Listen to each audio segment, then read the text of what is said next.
How's it going, everybody? Welcome to OP Entertainment. I'm Omar Darwish. And I'm Pratik Cherian. And this is our review of Cocaine Bear. Pratik, we're starting off the year with some crazy movies.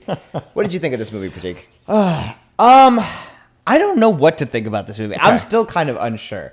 I mean, I think from the beginning, this movie was selling itself on fun. Sure, yeah. The premise is fun. The premise is fun. Yeah. And so I think if high budget B movie is kind of is what you're walking Sure, want. yeah. If that's what you walked in wanting, I think you'll be happy. See, I don't know. Yeah. I still think you'd be disappointed. Spoilers for how I feel about it. Yeah, clearly. I don't know. It's an interesting movie. I think it's one of those movies that, in the end, will play best in YouTube videos and TikTok clips where you see pieces of the movie better than it will start to finish. But also just going off that, is there one clip you could see being something you would revisit often or I don't know about often. There were a couple scenes that were funny, but they don't need. Sure, I don't need one scene to stand out. But it's enough where if I'm just scrolling and I come across this scene and it's enough to hold my attention for a minute. Okay, definitely. I guess that's my problem is these scenes are more than a minute though. That's the thing. It's a whole scene and there's only 30 seconds to a minute, maybe one or two lines in a whole scene that are salvageable if you're writing out a script. Go ahead and hate on it. I really didn't like this movie. I wanted to like it, and there's a lot of this movie that I like. I have no idea what the runtime in is. It felt like 2.5 hours. It's probably an under. hour and a half. Yeah, it's probably under 2 hours.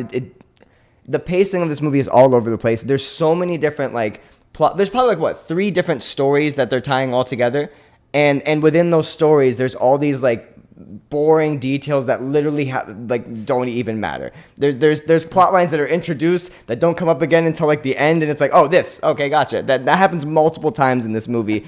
I've never seen a better example of a movie where the writer and the director are just not on the same page at all. The writers were clearly writing a funny, raunchy comedy, and the director is trying to make an Oscar bait movie. I have no idea what this director is doing. Okay, hold on. I disagree with you on that because I think the director was trying to make A Quiet Place, and the writers were trying to make a funny movie. That's what this was. Yeah, not at all. Because I think a lot of your complaints are writing. Most of your complaints are writing. No, it's how it's handled. So okay, yes, there's a lot of dialogue that doesn't work, but in a frame of a more what you were pitching, a B movie, a fun just a bear does cocaine and goes crazy. By the way, also for a movie called Cocaine Bear, not a lot of Cocaine Bear for me. Not enough Cocaine Bear for me. Sorry. I think it's more that it's when the bear is there is when all of the action happens, and that's kind of where we get a lot of that fun. There's a lot of setup. There's a lot of walking and talking, and I think that's where to your point about there's these plots that's introduced. It's because these characters are walking and talking. They need something to talk about. There's so much setup without any setup happening. There's so much time spent setting up with very little, very easy setup that could have been done way quicker. I really don't understand what this movie was trying to do. I don't think this movie understood what it was trying to do. It really felt like a movie made by committee that a bunch of people just got together and had so many different ideologies about what this movie should be. And what you were saying about how they saved the fun action for when the bear shows up. If those scenes would have been more fun or the action would have been better or something, maybe it would have been worth it. But the only reason to see this movie for me was O'Shea Jackson Jr. and Han Solo. What's his name? Alden Ehrenreich? Sure. Yeah, they were great. Their chemistry was great. And also there's 2 kid actors in this that I thought they were great. The kid actors to me stole the show. They were the best part. They did for a little bit, but then it's okay. Then their whole storyline gets immediately just ignored for an hour of the movie, going to another storyline with O'Shea Jackson and Han Solo. Can't think of his name. Alden Ehrenreich. And then that story is so boring, and then it gets fun, and then as soon as it gets fun, they go back to the kids, and it's a boring part of their story. It's this movie is so badly put together. It's all going to depend on how the jokes land. Yeah, I guess. But because I think I definitely thought it was funnier than you, and it's a very there's some funny. It's a parts. very stupid brand of humor. Yes. Like it's a very very particular brand of humor. But that's what I'm saying. It's not gonna be for everyone. Commit to that then. Just be that. Like if this was gonna be like just Dumb and Dumber, 21 Jump Street type stuff, do that. Don't like frame it in this like. This movie takes itself not seriously at all, and then very seriously, like in the weirdest moments, and it's like, what's happening right now? Like, I don't know. And just very weird, like, this, it's not really a spoiler. I literally went over to you and I was like, did they just, like, cut to a random flashback that they could have just, like done? They could have just showed that scene play out. It literally is what they cut back 30 seconds ago? Like, what? Yeah.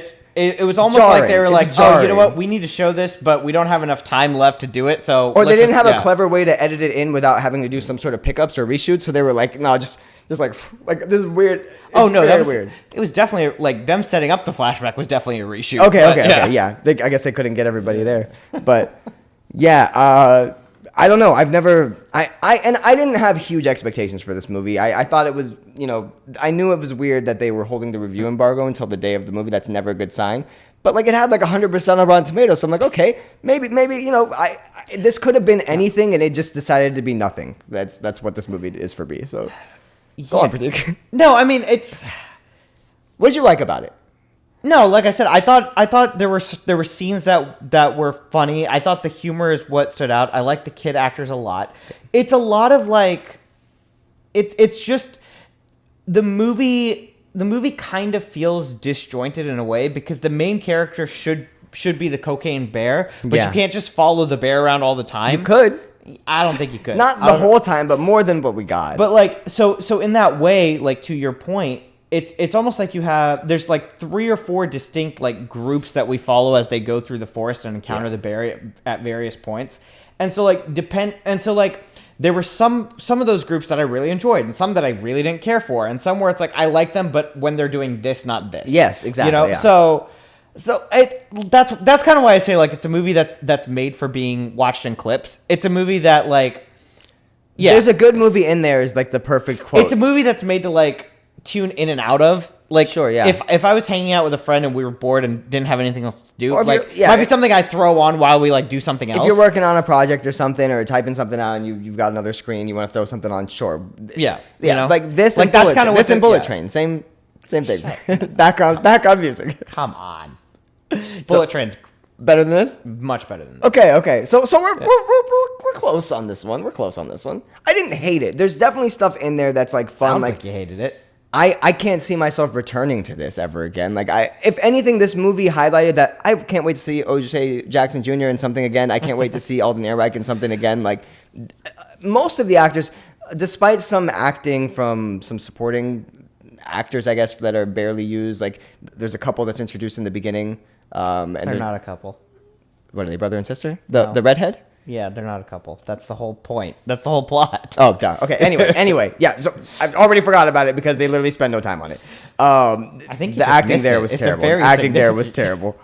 And just a lot of the supporting characters, I just felt like didn't really do anything. There's like a group of hoodlum kids. I mean, for the most part, it's all like that, and that's kind of the B movie quality of this. These are, I would say, it's all like TV actors and actors who are like trying to like break into the industry. Yeah, there's really only 2 actors you've really heard, 3 actors you've heard of. You can't pair those with like good actors though. I felt like it just didn't.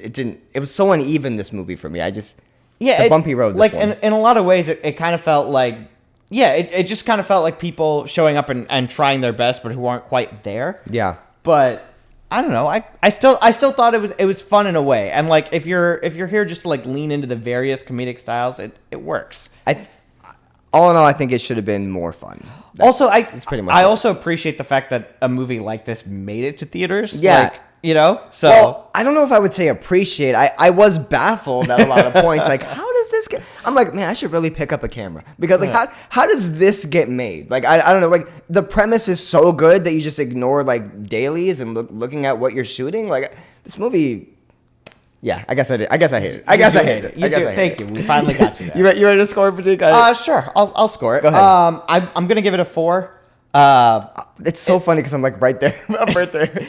It's it's all going to depend on where you think the movie falls on the so bad it's good scale, I think. Right, yeah. For me, it's not quite there.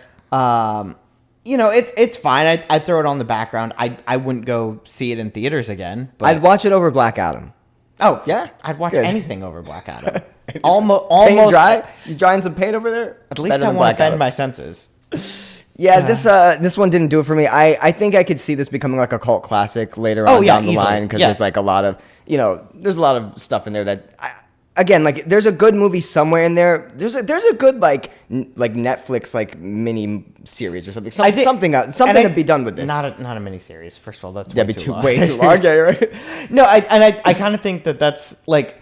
I think if this movie went to streaming, nobody would talk about it. It'd be instantly forgotten. I think the fact that it went to theaters, like in a way, kind of like a YouTube short film, like a very low budget short film. That's what it felt like to me. And I think it's because I recognize a bunch of these actors from like. Is that what it is? Okay, but that's kind of my point. Like I think a movie like this is still like an example of why like releasing your movie in theaters still kind of matters. Because again, I don't think this would have gotten any. If this had just come out, we'd have talked about it for maybe an hour the day it came out, and then for sure, and then it would have disappeared. So I was real shocked to see that this was Universal. I didn't know it was Universal, and I was like, oh, this is a very big studio backing this. Okay. That being said, 2 seems harsh. Because there's enough to enjoy. I'm gonna give it a 3. This is something that like I probably will rewatch down the line just to give it another chance because that's how much I liked the child actors in it and O'Shea Jackson Jr. and Alden Ehrenreich. But everything else, this movie is just a mess. It's a mess. And it was Ray Liotta's last performance, and boy, yeah, that's that. Went out with a bang. All right. Yes. I guess that's really all. That's pretty much it. I would still say go see this if you're interested in it. And I wouldn't argue with someone too much if they enjoyed it. So yeah, I see why someone would like it. Yeah, I really do. Yeah. All right, I think that's all we got. We'll be back here next week for Creed 3, right? Let's go Creed 3. All right, we'll see you then. See ya.